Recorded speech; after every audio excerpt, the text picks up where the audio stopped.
사무엘상 28장 1절에서 11절까지의 말씀입니다.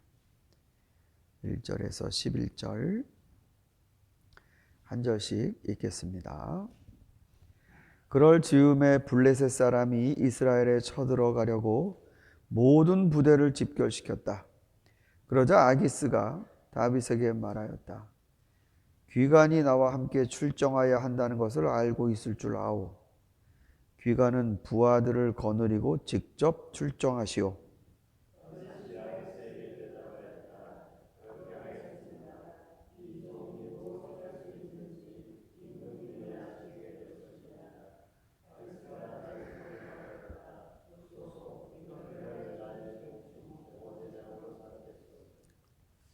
사무엘이 이미 죽어서 온 이스라엘 백성이 그 죽음을 슬퍼하며 그를 그의 고향 라마에 장사 지낸 뒤였다.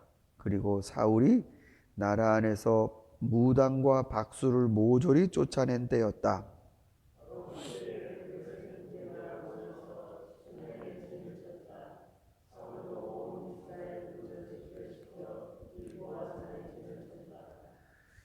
사울은 블레셋 군의 진을 보고 두려워서 마음이 몹시 떨렸다.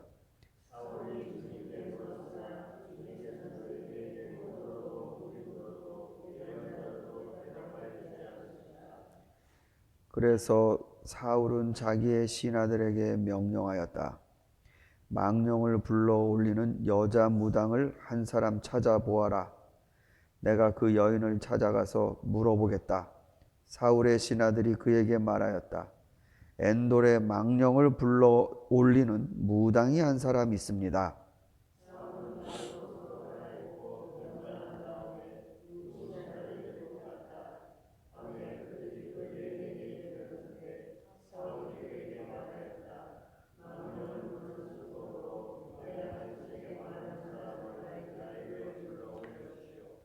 그러나 그 여인이 그에게 대답하였다. 이것 보시오. 사울이 이 나라에서 무당과 박수를 모조리 잡아 죽인 것은 당신도 잘 아시지 않습니까? 그런데 왜 당신은 나의 목에 올가미를 씌워 나를 죽이려고 하십니까?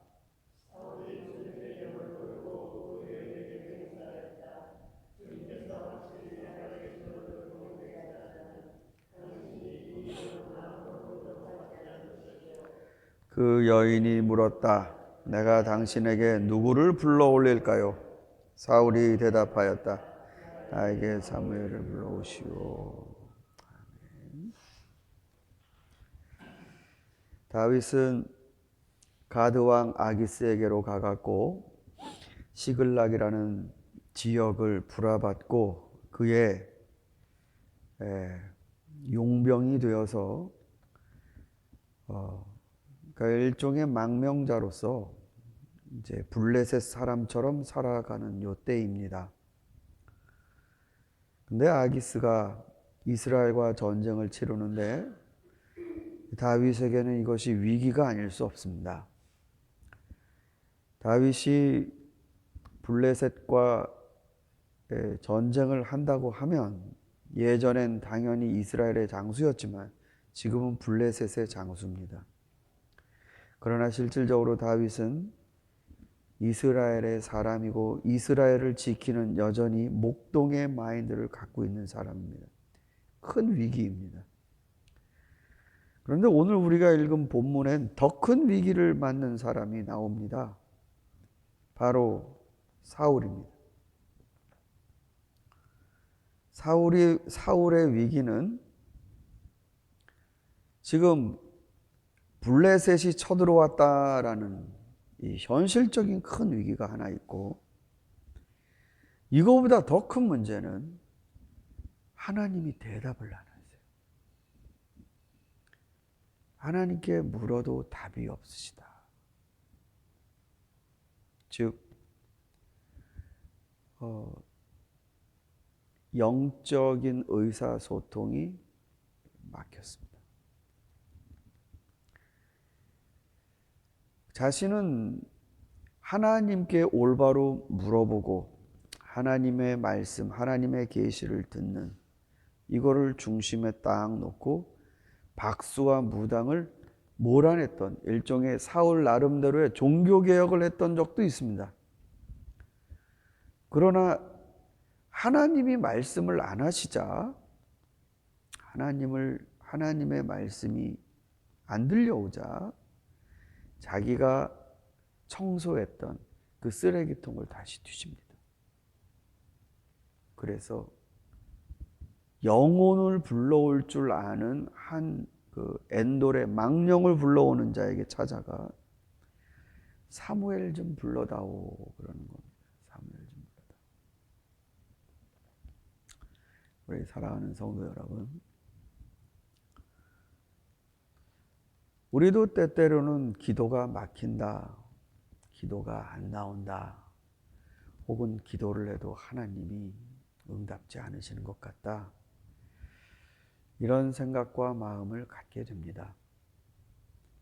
근데 성경에 보면 하나님과 다시 얘기하는, 하나님과 의사소통하는 길들이 나와 있어요. 사울은 지금 회개를 하지 않습니다. 이게 정말 큰 문제입니다. 그러니까 하나님과 의사소통이 안 되는데 그 진원지에는 자기 자신이 하나님과 화해를 하지 못합니다.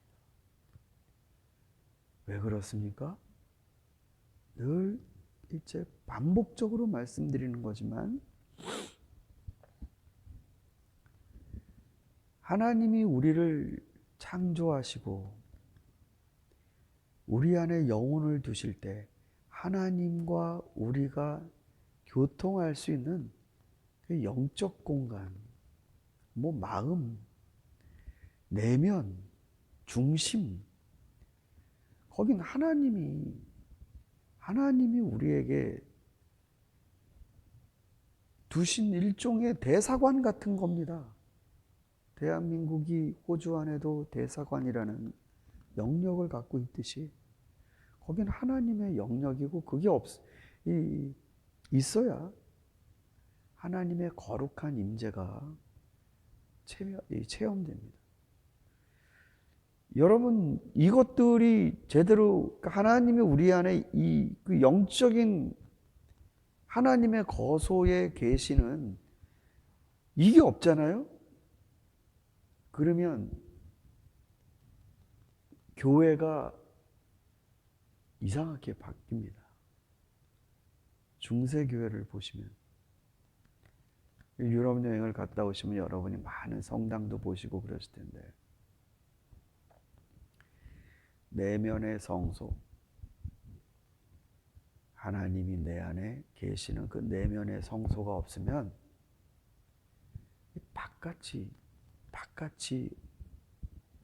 성스럽게 됩니다. 바깥 공간이. 내면의 성스러움이 사라지면 바깥이 성스럽게 됩니다. 즉 바깥으로 나와버린 겁니다. 이 안에 있어야 될 게. 회개를 하면 하나님이 우리와 다시 얘기하시고 그분의 넓은 품을 우리에게 다시 허락해 주시죠. 그리고 또 있습니다. 여러분, 하나님 앞에 영적인 의사소통을 잘 하시려면 착하셔야 됩니다. 착하셔야 돼요. 악하면서 하나님과 의사소통 잘 안 됩니다.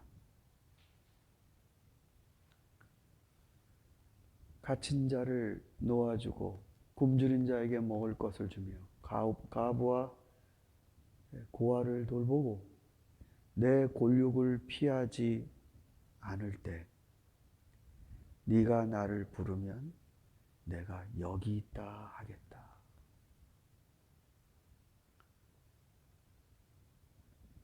눈물을 쏟으며 회개를 하고 하나님께 나오면 하나님 맞아주시지만 그러나 그 회개의 삶 가운데 내가 베풀고 고아와 과부를 돌보고 내 골육을 피하지 않는 그런 삶을 살 때 하나님은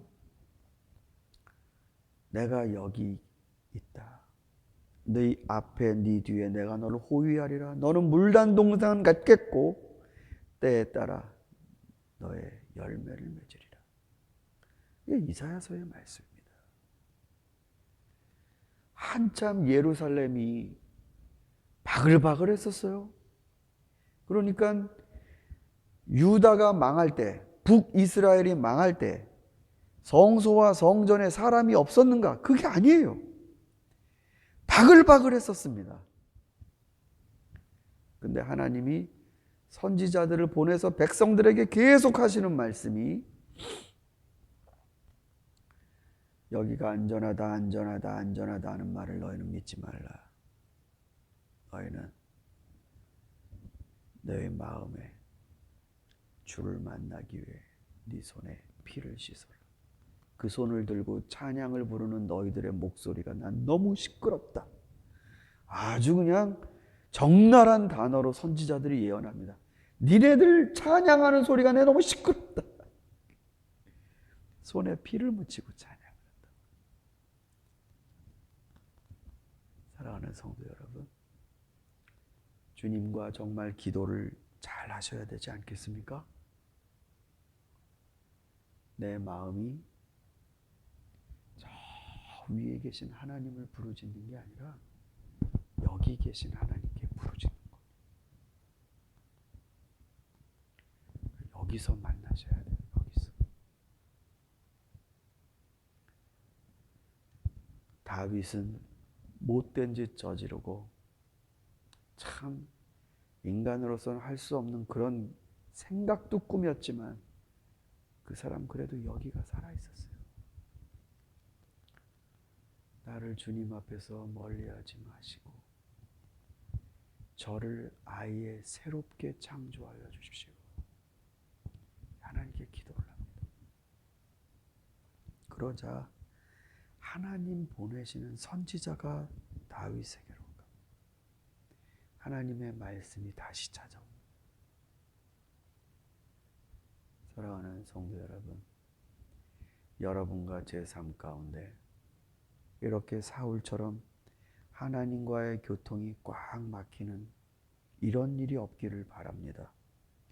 여러분의 삶 가운데 언제나 중심에 계신 주님을 만나시고 이 안에 계신 주님께 기도하시고 그리고 세상에 용하다는 점쟁이 찾아갈 일 없고 하나님의 뜻이 무엇인지 야매로 뺑뺑 돌아서 우리들의 영혼이 팔려갈 일 없고 언제나 하나님께 여러분 부르실 때 내가 여기 있다 하나님 음성 들으실 수 있는 그런 복된 성도가 되시길 주님의 이름으로 간절히 바랍니다. 우리 함께 기도하겠습니다.